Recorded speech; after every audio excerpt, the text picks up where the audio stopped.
ঢাকা বিশ্ববিদ্যালয়ে কেন্দ্রীয় ছাত্র সংসদ ডাকসু নির্বাচনের রোডম্যাপ দিতে উপাচার্যকে ৭২ ঘণ্টা সময় বেঁধে দিয়েছেন বৈষম্য বিরোধী ছাত্র আন্দোলনের নেতারা।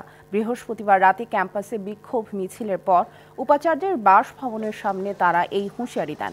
বৈষম্য বিরোধী ছাত্র আন্দোলনের সমন্বয়ক মাহিন সরকার বলেন, উপাচার্যকে ৭২ ঘণ্টার মধ্যে ডাকসু নির্বাচনের রোডম্যাপ ঘোষণা করতে হবে, তা না হলে কঠোর কর্মসূচিতে যাবেন তারা।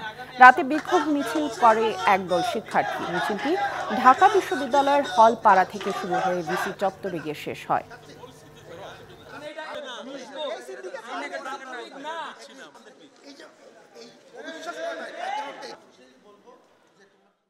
অতি দ্রুত সময়ের মধ্যে ভাইস চ্যান্সেলর স্যারকে মেরুদণ্ড সোজা রেখে তাকে রোড ম্যাপ ঘোষণা করতে হবে এবং তার সময়সীমা ৭২ ঘন্টা মাত্র।